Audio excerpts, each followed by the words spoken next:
નમસ્કાર વિદ્યાર્થી મિત્રો, આજે આપણે હિન્દીની અંદર ધોરણ 10માં ચોથું ચેપ્ટર જોઈશું. એક પ્રશ્ન 4 ઉત્તર, જેના લેખક છે શ્રી પ્રકાશ, જેનો જન્મ થયો હતો सन 1890 અને નિધન થયું હતું सन 1971. श्री प्रकाश हिंदी के जाने माने साहित्यकार हैं. उन्होंने अपनी लेखनी के द्वारा राष्ट्रभक्ति, सांस्कृतिक उत्थान, सामाजिक उत्थान एवं समसामयिक समस्याओं में प्रकाश डाला है. उनकी भाषा सरल एवं सहज है. उन्होंने निबंध, लेख, स्मरण, संस्मरण, जीवनी पर भी अपनी कलम चलाई. छोटी छोटी बातों पर गहरा चिंतन उनके साहित्य में देखने को मिलता है.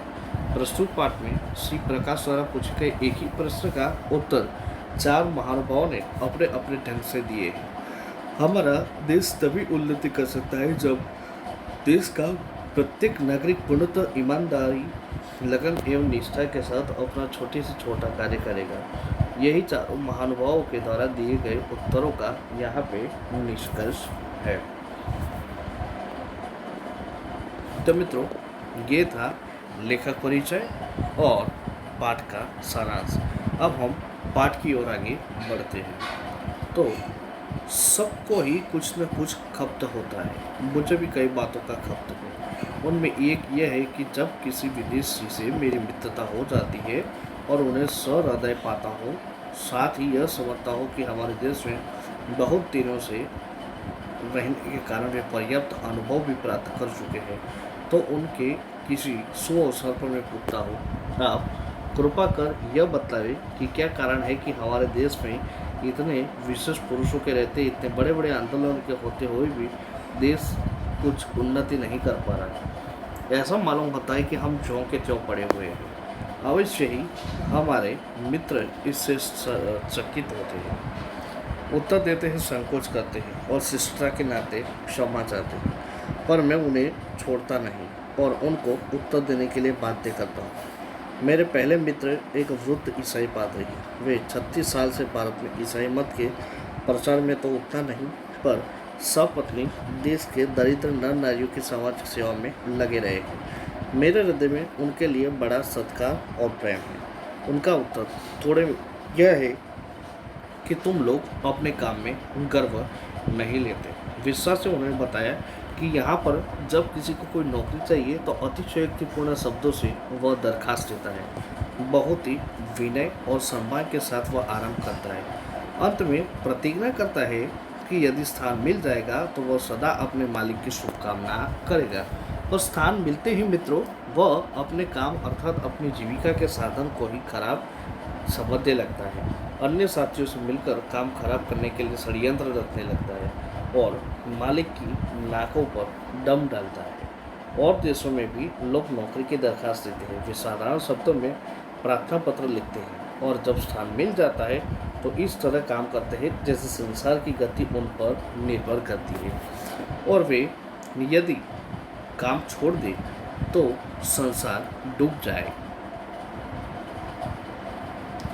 बात इस पादरी मित्र ने बहुत ठीक कही.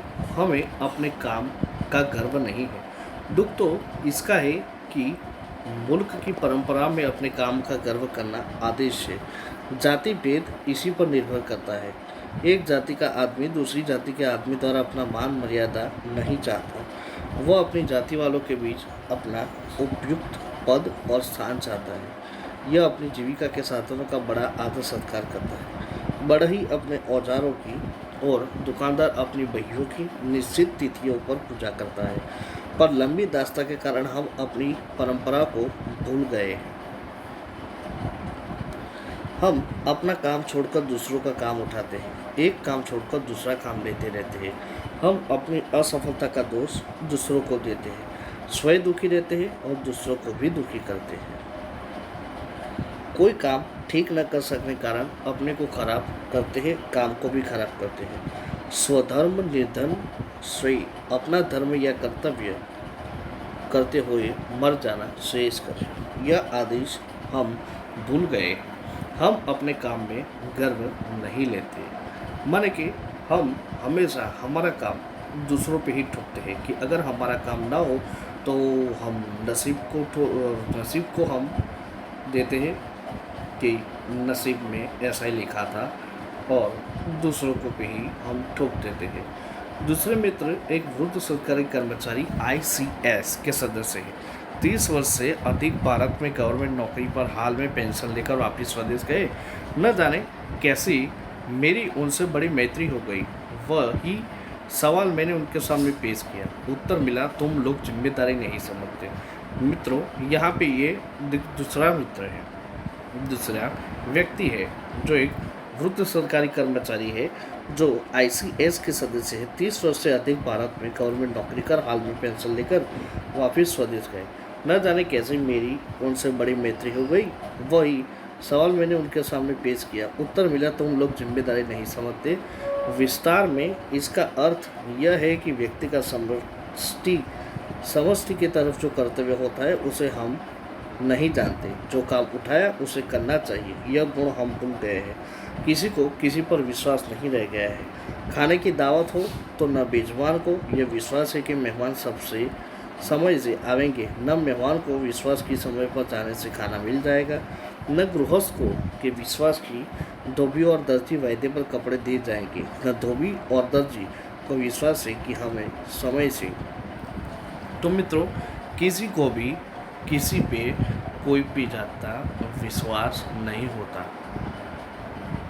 तो ये जो दूसरा व्यक्ति है वो उत्तर देता है कि तुम लोग जिम्मेदारी नहीं समझते। माने कि यहाँ पे हम देख सकते हैं कि जो काम उठाया उसे करना चाहिए, यह गुण हम भूल गए हैं। किसी को भी किसी पर विश्वास नहीं रह गया है। खाने की दावत हो तो मेजबान को ये विश्वास के समय से आवेंगे नहीं मेहमान। और यहाँ पे और लिखा है, गृहस्थ को विश्वास है कि धोबी और दर्जी वायदे पर कपड़े दिए जाएंगे, और न धोबी को और न दर्जी को विश्वास है कि हम समय से। तो मित्रों, यहाँ तक हम पाठ देखेंगे और इसका दूसरा भाग हम दूसरे लेक्चर में देखेंगे।